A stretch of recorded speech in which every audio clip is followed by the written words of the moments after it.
오보, 대형 오보, 다 틀렸어요. 다행히 혼자 틀린 게 아니라서 외롭진 않네요. 싱가포르 샹그릴라 호텔이라고 말씀드렸는데요. 오보, 미친 오보의 향연, 다 틀렸어요. 네. 센토사 섬 카펠라 호텔이라고 합니다. 트럼프, 좀, 본의 아닌 오보, 죄송합니다. 6월 6일 현충일입니다. 오늘 민소 시작하겠습니다. 오늘 민소.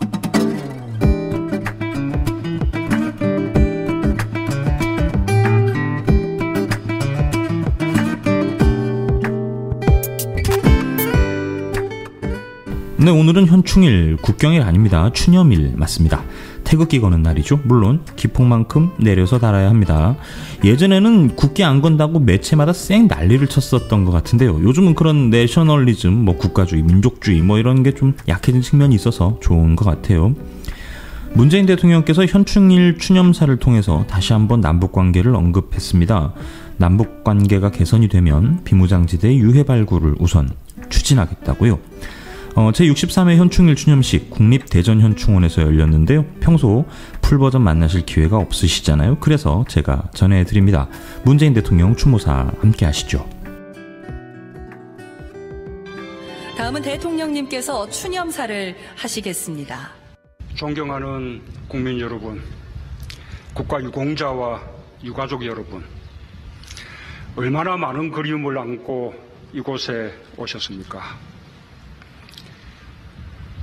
보고 싶은 사람을 가슴 깊숙이 품고 계신 분들을 여기 오는 길 곳곳에서 마주쳤습니다. 저는 오늘 63번째 현충일을 맞아 우리를 지키고 나라를 위해 희생한 영령들이 모두 우리의 이웃이었고 가족이었다는 사실을 새삼 깨닫습니다. 국민과 국가를 위해 헌신한 국가 유공자 여러분께 깊은 존경의 마음을 표하며 유가족께 애틋한 애도의 말씀을 드립니다. 존경하는 국민 여러분, 대한민국의 역사는 우리의 이웃과 가족들이 평범한 하루를 살며 만들어 온 역사입니다. 아침마다 대문 앞에서 밝은 얼굴로 손 흔들며 출근한 우리의 딸, 아들들이 자신의 책임을 다하며 일궈온 역사입니다. 일제치하 앞장서 독립만세를 외친 것도, 나라를 지키기 위해 전쟁터에 나간 것도, 누구보다 성실히 일하며 경제발전에 이바지한 것도, 민주주의가 위기에 처했을 때 두 주먹 불끈 쥐고 거리에 나선 것도 모두 평범한 우리의 이웃, 보통의 국민들이었습니다. 그 과정에서 희생한 대부분의 사람들도 우리의 이웃들이었습니다. 이곳 대전현충원은 바로 그분들을 모신 곳입니다. 독립유공자와 참전용사가 이곳에 계십니다. 독도 의정수비대, 연평예전과 연평도 포격 전사자, 천안함의 호국영령을 모셨습니다. 소방공무원과 경찰관, 순직공무원 묘역이 조성되었고 의사상자 묘역도 따로 만들어 숭고한 뜻을 기리고 있습니다. 2006년 카센터 사장을 꿈꾸던 최종민 정비사는 9살 아이를 구한 뒤 바다에서 숨을 거뒀습니다.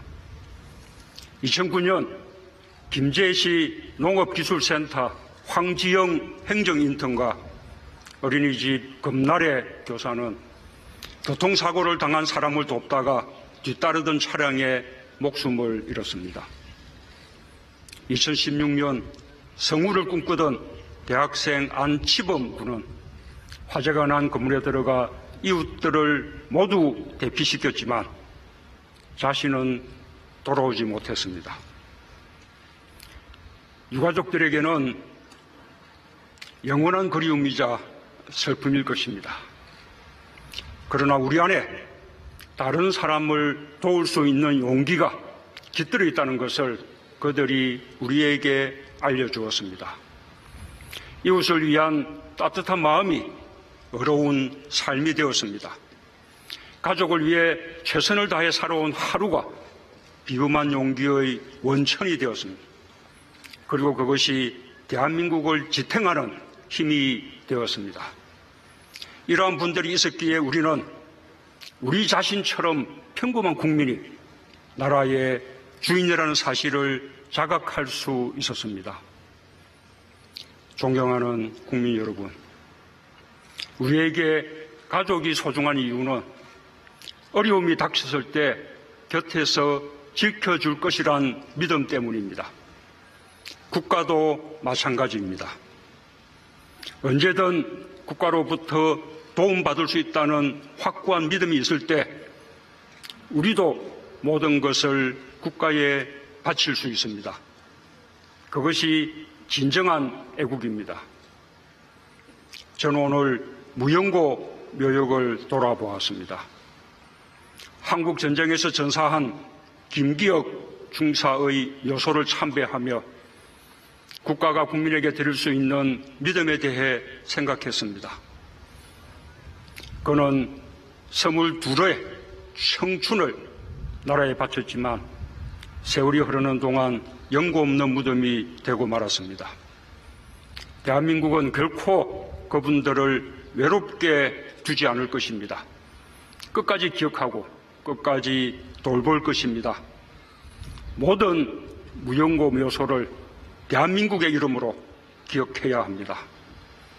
그것이 국가에 헌신했던 믿음에 답하고 국민이 국가에 믿음을 갖게 하는 국가의 역할과 책무일 것입니다. 존경하는 국민 여러분, 국가 유공자와 유가족 여러분, 보훈은 국가를 위한 헌신에 대한 존경입니다. 보훈은 이웃을 위한 희생이 가치 있는 삶이라는 것을 우리 모두의 가슴에 깊이 새기는 일입니다. 그래서 보훈은 나라를 나라답게 만드는 기본입니다. 우리 정부는 모든 애국을 공경하는 마음으로 보훈을 더 잘 하려고 노력하고 있습니다. 우리는 그동안 독립운동가의 후손을 잘 모시지 못했습니다. 이제 독립유공자의 자녀와 손자녀까지 생활지원금을 들을 수 있게 되어 무척 다행스럽습니다. 지난 1월 이동영 선생의 손녀 82세 이애희 여사를 보훈처장이 직접 찾아뵙고 생활지원금을 전달했습니다. 이동영 선생은 대한민국 임시정부에서 주석, 국무령, 국무총리 등을 역임하며 20여 년간 임시정부를 이끌었던 분입니다. 이제 비로소 사람 노릇을 할 수 있게 되었다는 여사님의 말씀이 우리를 부끄럽게 합니다. 우리 정부는 국가보훈처를 장관급으로 격상시켰고 보훈 예산 규모도 사상 최초로 5조 원을 넘어섰습니다. 올해 1월부터 국립호국원에 어전단을 신설하여 독립유공자의 안장식을 국가의 예우 속에서 품격 있게 진행할 수 있게 하였습니다. 생존해 계신 애국지사의 특별 예우금도 50% 올려드리게 되었고 참전 용사들의 무공수당과 참전 수당도 월 8만 원씩 더 지급해드리고 있습니다. 대통령의 건조기를 정정하는 훈령도 개정했습니다. 6월 1일 첫 시행되는 날 국가유공자 김기윤 선생의 빈소에 대통령 건조기 1호를 인편으로 정중하게 전달했습니다. 8월에는 인천보훈병원이 개원합니다. 국가유공자들이 가까운 곳에서 의료와 요양을 받을 수 있도록 강원권과 전북권에도 보훈요양병원을 신설하고 부산, 대구, 광주, 대전에 전문 재활센터를 건립할 예정입니다.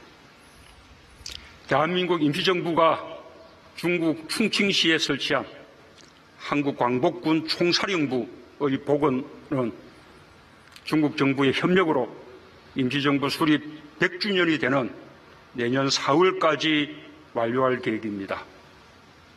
한국 전쟁에서 전사한 군인과 경찰의 유해 발굴도 마지막 한 분까지 계속해 나갈 것입니다.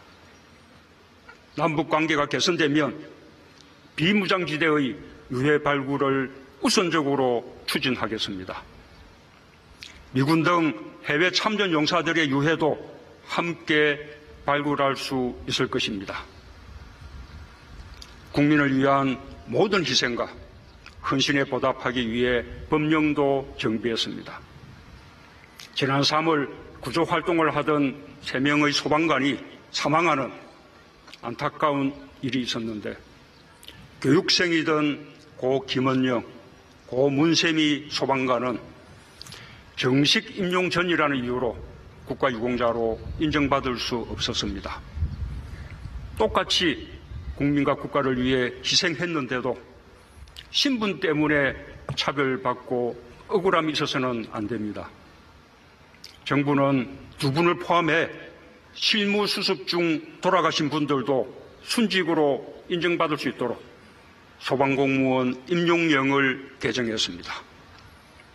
오늘 세 분 소방관의 묘비 제막식이 이곳에서 있을 예정입니다. 눈물로 따님들을 떠나보낸 부모님들과 가족들께 각별한 위로의 말씀을 드립니다. 존경하는 국민 여러분, 국가유공자의 진정한 예우는 국가유공자와 유족들이 자부심을 가질 수 있을 때 비로소 완성됩니다. 그분들의 삶이 젊은 세대의 마음속에 진심으로 전해져야 합니다. 우리 후손들이 선대들의 나라를 위한 헌신을 기억하고 애국자와 의인의 삶에 존경심을 가질 수 있도록 우리 국민 모두가 함께 관심을 가져야 합니다. 애국과 보훈에 보수와 진보가 따로일 수 없습니다. 나라를 나라답게 만드는 일에 국민들께서 함께 마음을 모아주시기 바랍니다. 그것이 대한민국의 힘이 되고 미래가 될 것입니다. 지방자치단체별로 국가유공자의 집을 알리는 명패 달아드리기 사업을 하고 있습니다. 그러다 보니 지역별로 모양도 각각이고 품격이 떨어지는 곳도 있습니다. 정부가 중심 역할을 해서 국가유공자를 존경하는 마음을 이웃들과 함께 나누겠습니다. 저는 오늘 평범한 일상 속에서 서로 아끼는 마음을 일궈낸 대한민국 모든 이웃과 가족에 대해 큰 긍지를 느낍니다. 우리가 서로를 아끼고 지키고자 할 때 우리 모두는 의인이고 애국자입니다. 대한민국의 이름으로 애국 역량과 의인, 민주열사의 뜻을 기리고 이어가겠습니다. 가족들의 슬픔과 그리움을 조금이나마 보듬을 수 있도록 국가의 역할과 책임을 다하겠습니다. 감사합니다.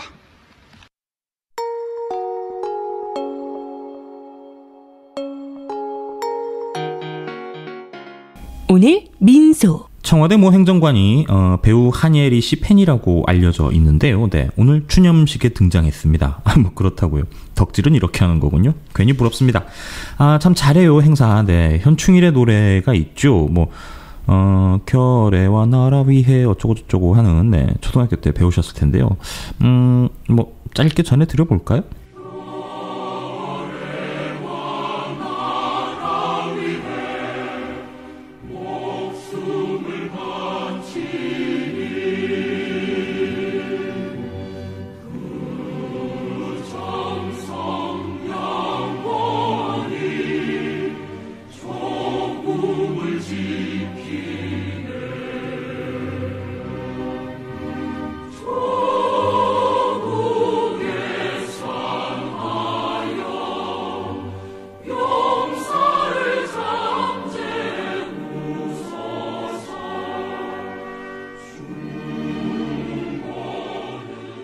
뭐 오피셜이니까요. 뭐 그러려니 하시고 뭐 애 닮고 슬픔이 뚝뚝 묻어나는 그런 짠내 진동하는 곡이죠. 이번 63회 현충일 추념식장에 늙은 군인의 노래가 추모곡으로 울려 퍼졌습니다.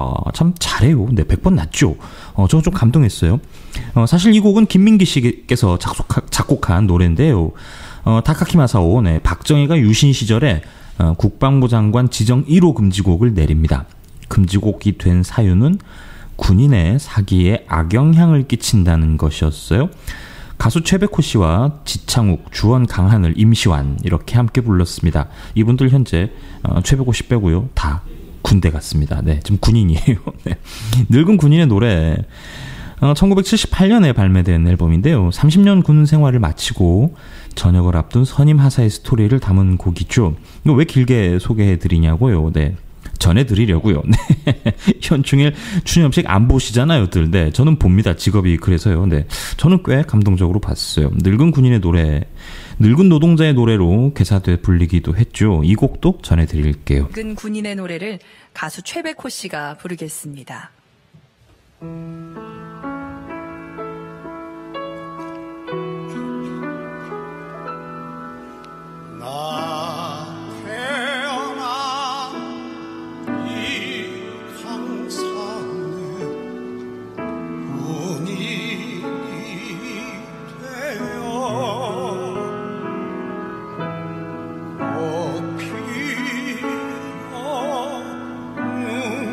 내리기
다시 모두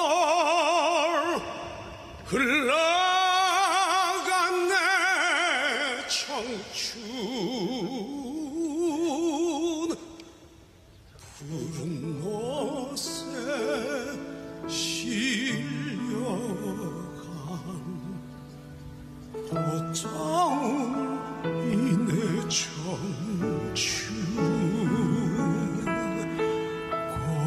꽃다운 이내 청춘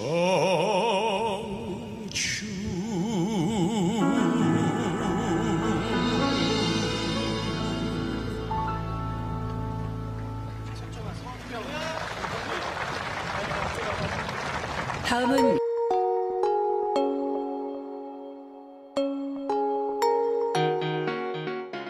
오늘 민소. 빵빵 홍준표요. 네, 화제가 됐던 논평인데요. 이게 지난 3월에 나온 논평입니다. 아마 발췌본들 보신 기억들이 있으실 텐데요. 빵빵 준표 소식 전하려다가 갑자기 생각이 났어요. 좀 긴데요. 이런 거 전해드려도 되나 모르겠어요. 오늘 뭐 휴일이니까 특별히 한번 전해드려 볼까요?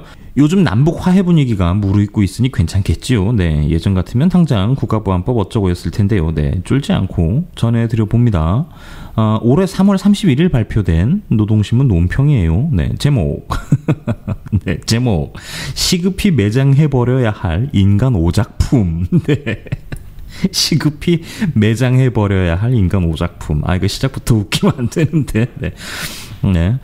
시급히 매장해버려야 할 인간 오작품.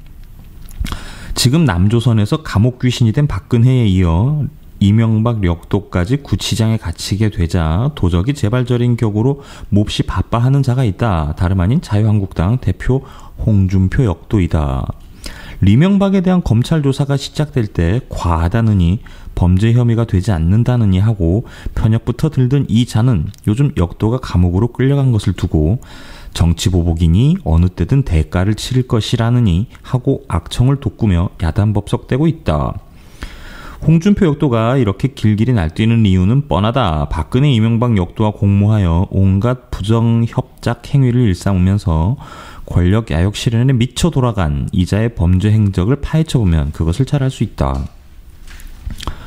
홍준표로 말하면 전두환 군사 독재 정권의 검찰 노릇을 하며 민주인사들과 통일운동 세력을 탄압하는데 누구보다 피눈이 되어 날뛴 극악한 파쇼광이다. 그러던 이자가 당시의 신한국당에 발을 들여놓게 된 것은 권력의 발판을 닫기 위한 것이었다. 하지만 천성적으로 방종하고 도덕적으로 절여한 데다 부정협잡에 능수한 이자의 추악한 본색은 감출 수 없었다. 홍준표 역도는 정계에 나선 지 얼마 안 되어 비법 선거 자금에 말려들게 되었으며 그것으로 하여 국회의원 자격까지 박탈당하고 미국으로 쫓겨가지 않으면 안 되었다. 미국으로 달아난 홍준표 역도는 당시 서울시장 선거에서 패하고 한 발 먼저 도망와 있던 리명박 역도의 집에서 얼마 동안 머무르게 되었다.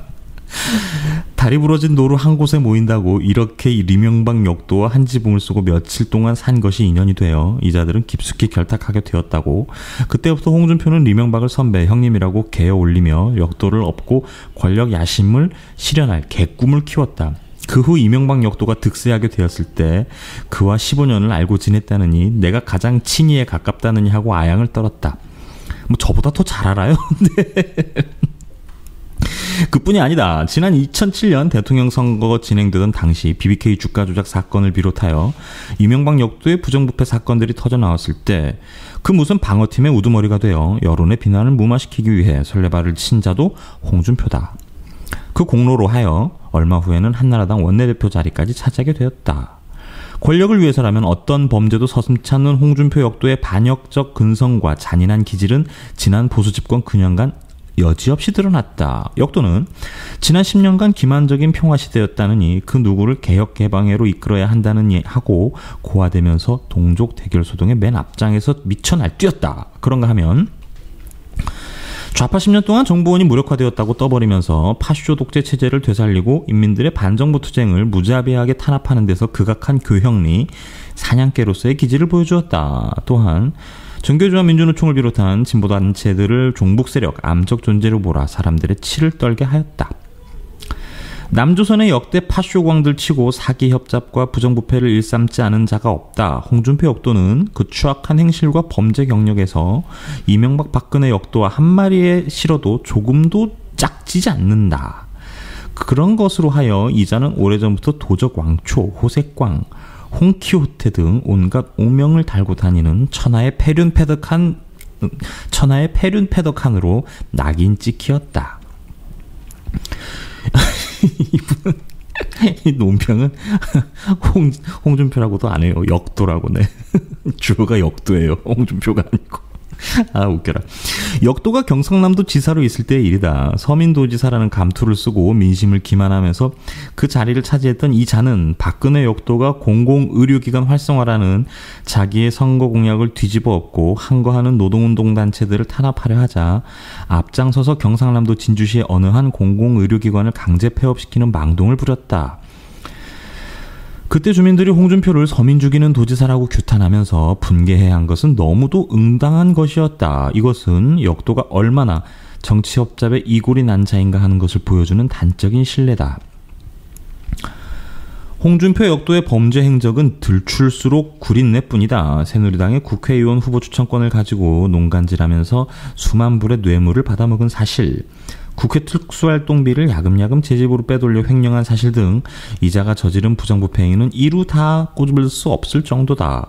몇 해 전 남조선 땅을 흔들어 놓았던 성완종 사건의 연루자 명단에도 이자는 대표적인 인물로 올라와 있었다. 홍준표의 불망난 이질과 도덕적 저열성을 보면 더욱 기가 막힌다. 이자는 어느 한 여성 취재기자에게 자갈을 물리겠다고 협박하여 커다란 무리를 일으켰는가 하면, 재갈이죠, 재갈, 우리말로요. 부엌 일은 여성에게 정해진 일이다. 남자들은 절대로 하지 말아야 된다고 하면서 여성 천시 발언을 마구 늘어놓아 여론의 문매를 맞기도 했다. 지난해에는 홍준표가 대학 시절에 자기 친구에게 돼지 흥분제를 구해주어 여성을 강간하도록 도와주었다는 사실이 공개되는 통에 개코망신을 당하지 않으면 안 되었다. 오죽하면 남조선에서 제2의 홍준표가 나오지 않게 하려면 홍준표 방지법이 필요하다는 말까지 생겨나돌고 있겠는가. 초보적인 인격도 갖추지 못하고 정치도 모르는 무지스러운 불망증, 인간 오작품인 홍준표 역도가 아직까지 감옥에 처박힌 이명박 박근혜 역도들을 싸고 도는 것은 이자야말로 추악한 공범자라는 것을 실증해준다. 그러니 다음번 오라에 누가 묶이겠는가 하는 것은 너무도 명백하다.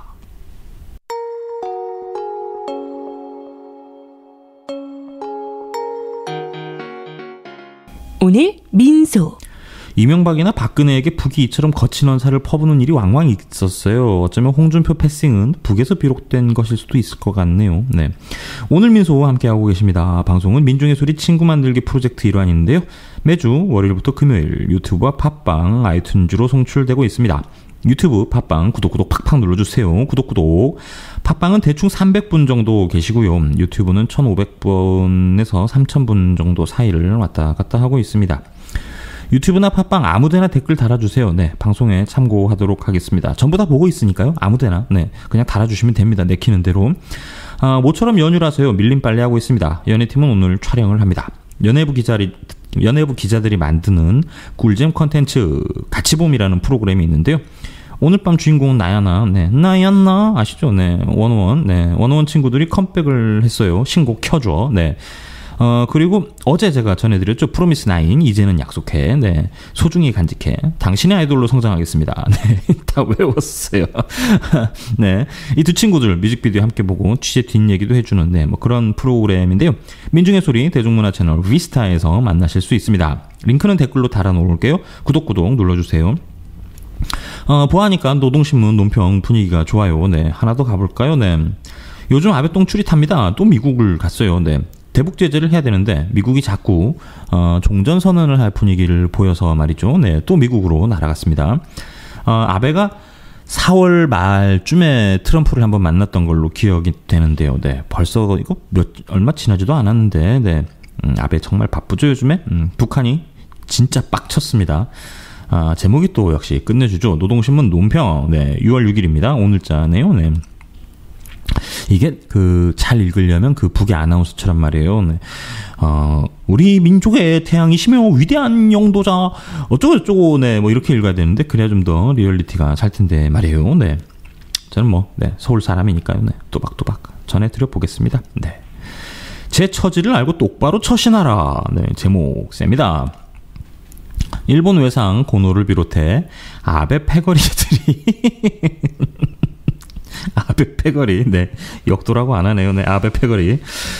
일본 외상 고노를 비롯한 아베 패거리들이 여기저기를 기웃거리며 북조선에 대한 국제사회의 일치한 압력 유지와 납치 문제에 대해 집요하게 떠들어대고 있다. 일본 정객들이 왜 이런 주제넘고 향방이 없는 짓거리를 계속하는가? 조선반도 주변 구도에서 배제된 저들의 궁색한 처지를 가리우고 어떻게 하나 존재감을 과시하여 몸값을 올려보자는 것이다. 문제는 어리석이는 속타산을 하면서 감히 허튼 나발을 불어대는 일본 정객들이 그 본전이라도 찾을 수 있겠는가 하는 것이다. 그들의 실력은 이미 바닥이 났다. 그래도 한 나라의 정치와 외교를 책임졌으면 지금이라도 동북아시아와 세계의 전략적 구도가 어떻게 변하고 그에 따라 대세가 어떻게 흘러가고 있는가를 가늠해보고 심사숙고하는 것이 마땅하다. 그러나 아베 패거리들은 절제 없는 언동과 허무맹랑한 엇들의질로 저들의 각응한 처지만을 부각시키고 있다. 전문가들 속에서는 환경에 전혀 어울리지 않는 일본 정객들의 행태를 두고 그것은 조선과 대결을 집요하게 추구해온 일본이 조선반도의 북과 남 사이의 대화 분위기가 조성되고 중국, 미국 등이 조선과의 대화에 적극적으로 나서는 정세 흐름에서 배제되는 것이 아닌가 하는 위기감에서 출발한 것이다. 일본 정객들은 조미순회 회담을 앞두고 일본 배제라는 현실에서 벗어나 보려고 안간 힘을 쓰고 있다는 평들이 계속 쏟아져 나오고 있다. 우리의 과감하고도 일관된 노력에 의하여 조선반도와 지역에서의 안정과 완화의 흐름이 되돌릴 수 없는 것으로 되어가고 있는 것이 오늘의 현실이다. 국제사회가 이를 환영하고 조선반도 문제에 이해관계가 있는 나라들은 모두 지역의 정세 발전에 합류하기 위하여 긍정적인 외교 노력을 기울이고 있다. 유독 일본만이 변천된 흐름을 바로 보지 못하고 압력소동에 짓궂게 매달리고 있다. 그럴수록 사고가 궁색하게 그지없다는 핀잔밖에 들을 것이 없다. 고노와 아베를 비롯한 일본 정객들이 아무리 억지를 부려야 그것은 외톨이 신세가 된 데 대한 자체불만의 토로로밖에 들리지 않는다. 아베가 백악관에 그 어느 때보다 긴밀한 협력을 청탁한다며 동분서주하는데 때는 늦었다. 그의 움직임에 대한 일본 내부의 시선이 매우 비관적이라는 사실만으로도 그것을 충분히 가늠할 수 있다. 오죽하면 아베의 미국 행각과 관련하여 조언을 준다고 수상관저를 찾아간 일본의 전 금융 담당상이 미국 대통령으로부터 강아지와 같은 취급을 받으면 안 된다고 신신당부하였겠는가? 이것이 무엇으로서도 부인할 수 없는 오늘의 일본의 처지이다. 누구를 탓할 것도 못 된다. 속담에 공은 닦은 대로 가고 죄는 지은 대로 간다는 말이 있다. 아베 세력은 연초부터 조선반도 정세가 완화로 방향을 틀기 시작하자 댕겁을 하며 끈질기게 랭기를 뿜어댔다. 조선의 매력 공세에 성급하게 반응해서는 안 된다. 헛눈을 팔지 말자. 서두를 필요는 전혀 없다고 떠들며 압력 나발을 주문 외우듯 하였다. 수상이니 외상이냐는 정객들이 유럽과 아메리카, 중동 지역을 뻔질나게 찾아다니고 우리와 외교 관계를 가지고 있는 아시아, 아프리카 나라들의 돈주머니를 흔들어대며 대조선 압력소동에 합세하게 만들려고 발광하였다. 반공화국 대결 현훈증에 사로잡혀 거짓말도 밥 먹듯 하였다. 수상 아베는 제23차 겨울철 올림픽 경기대회, 네, 이게 동계올림픽이죠. 겨울철 올림픽 이게 재밌습니다. 수상 아베는 제23차 겨울철 올림픽 경기대회 개막식에 손님이라는 감투를 쓰고 머리를 들이밀고는 우리에 대한 최대의 압박을 떠들어대어 현해탄을 건너와서까지 남의 대사에 재를 뿌리는 골목 깡패라는 여론의 문매를 맞았다. 재밌습니다. 일본이 고약한 속내를 밑바닥까지 드러낸 것으로 하여 따돌림을 당하는 것은 응당하다. 이것은 스스로 불러온 화이다. 당국의 시대착오적인 행태를 두고 이미 전부터 일본의 정계와 언론계에서 정부가 무능하다. 동북아시아에서의 일본이 외톨이로 남아있는 데 대해 국민들은 근심하고 있다는 우려의 목소리들이 적지 않게 울려 나왔다. 그때라도 정신을 차렸더라면 일본의 처지가 오늘처럼 가련해지지는 않았을 것이다. 하지만 아베 세력은 조선반도 정세 흐름을 대결해로 돌려세우고 그를 구실로 헌법개혁과 군사대국화의 야망을 실현할 것을 꾀하고 있다. 지역 정세를 긴장시키는 군사연습들을 뻔질나게 벌이면서 우리에 대한 압력 책동에 계속 매달리고 있다. 조선반도와 지역의 긴장 격화에서부터 어부지리를 얻어보려는 너절한 흉심 때문이다. 일본이 발버둥 친다고 하여 공고한 평화와 안정을 지향하는 조선반도와 지역의 정세 흐름이 달라지는 것은 아니다. 일본은 이미 조선반도 문제에 머리를 들이밀 자격도 체면도 모두 잃었다. 일본에 있어서 강아지 취급을 피할 수 있는 유일한 선택은 제 처지를 잘 알고 처신을 똑바로 하는 것이다.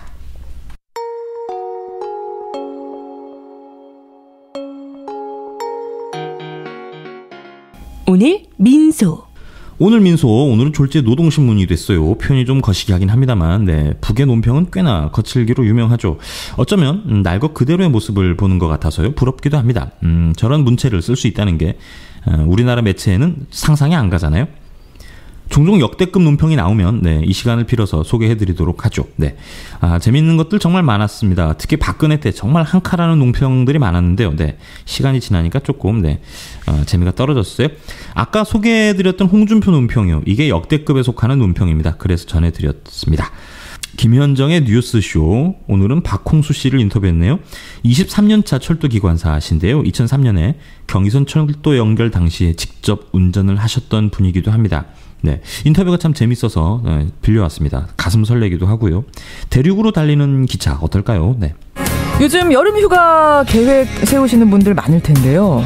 만약 판문점 선언이 잘만 이행된다면, 그리고 북미 정상회담이 성공적으로 마무리만 된다면 기차로 파리 여행, 독일 여행 갈 날도 올 것 같습니다.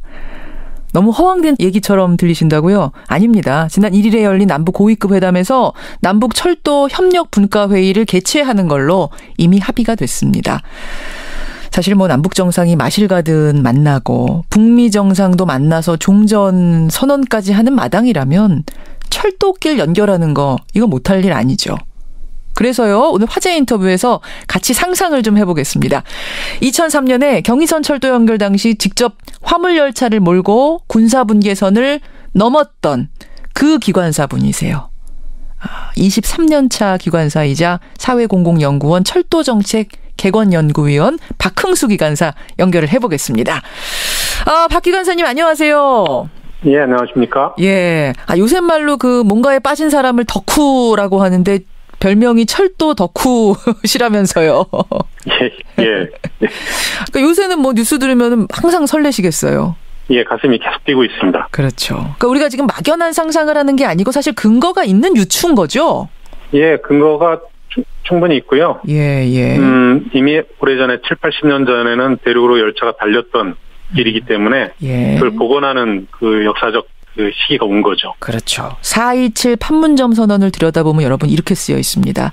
동해선 및 경의선 철도와 도로를 연결하고 현대화해서 활용하기 위한 어떤 실천적 대책들을 취해 나가기로 했다. 지금 끊어진 부분들을 연결하고 그리고 평화협정 맺어지고 이렇게 되면 그 순간부터는 남한과 북한이 철도로 연결된다. 이런 거예요. 그리고 이제 교류가 좀 더 활성화되면 서로 상호 합의하에 평양의 일정 구간, 개성의 일정 구간, 상호 방문할 수 있게 하거나 이산가족 상봉할 수 있는 자유구역 정도로 설정하게 되면 차를 타고 북쪽으로 가서 시내의 거리도 볼 수 있고, 그러네요. 대동강변을 배경으로 셀카도 찍을 수 있을 거라고 추측이 가능합니다. 대동강변 가서 대동강 맥주 들고 셀카 찍는 거예요? 예. 야, 자, 그러면 한번 계획을 좀 짜보겠습니다. 열차를 제가 동해에서 탔어요. 혹은 부산에서 탔어요. 타고 그 열차로 갈 수 있는 최장 거리가 어디까지 갈 수 있는 겁니까? 런던까지 갈 수 있고요. 런던. 쉽게 열차 여행으로 유럽을 갈 수 있는 길이 열리게 되는 거죠. 그렇군요. 그래서 서울에서 모스크바까지도 한 7, 8일 정도면 출발할 수 있는 그런 시간이 되는 거죠. 표값은 얼마나 나올까요? 지금 블라디보스토크 모스크바까지 3등칸 기준으로 한 50만 원에서 60만 원 사이인데요. 예. 서울에서 출발해도 그 정도와 비슷하지 않아요. 조금 더 들거나 비슷한 수준이 아닐까.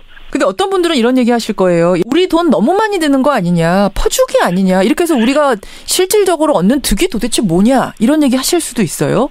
예. 근데 사실 어쨌든 그건 영구적으로 굉장히 남북 간에 공이 이득이 되는 거다. 특히 한 40여일 걸리는 그 해운 으로 유럽을 가는 것보다 예, 3분의 1 이상 시간을 단축시킬 수 있고요. 그렇죠. 비용도 마찬가지로 절감되는데 이게 뭐 하루 이틀이 아니라 장기적으로 그 부산이라든지 이 인천항이 유라시아 물류의 어떤 그 출발점이 된다는 것은 굉장히 중요한 의미를 갖고 있는 거거든요.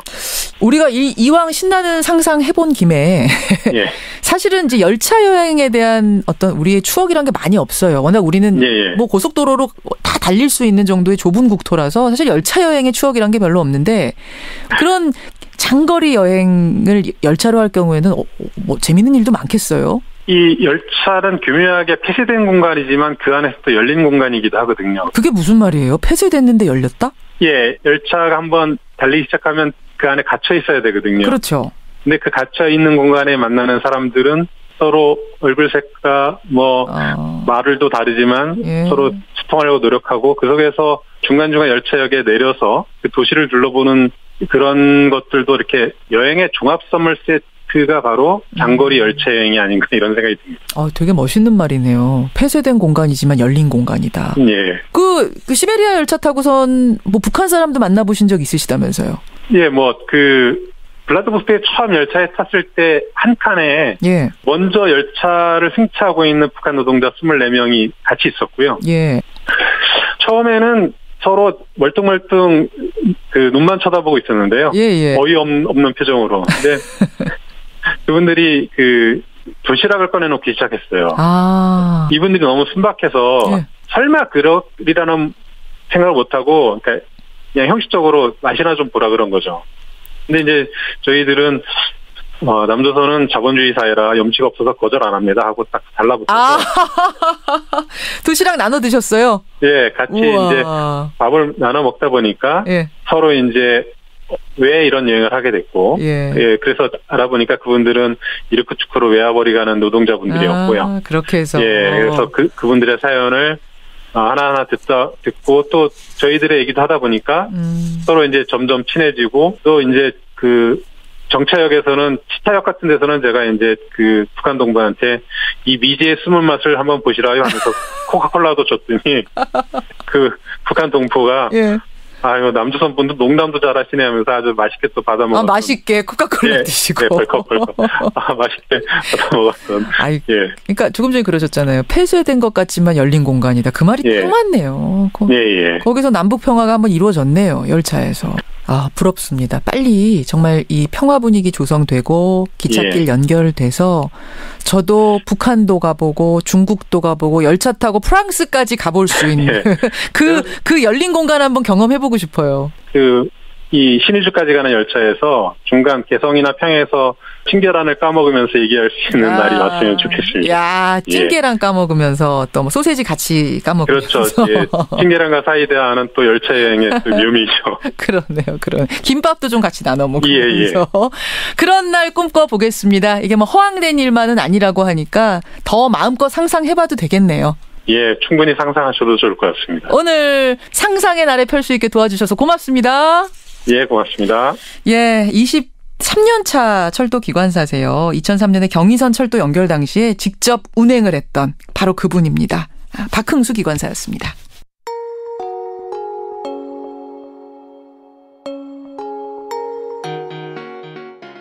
오늘 민소. 오늘 민소 여기까지 하겠습니다. 저도 얼른 퇴근해서 우리 집 꼬꼬마들과 놀아줘야죠. 지금까지 연예팀 현석훈 기자였고요. 내일 뵙겠습니다. 고맙습니다.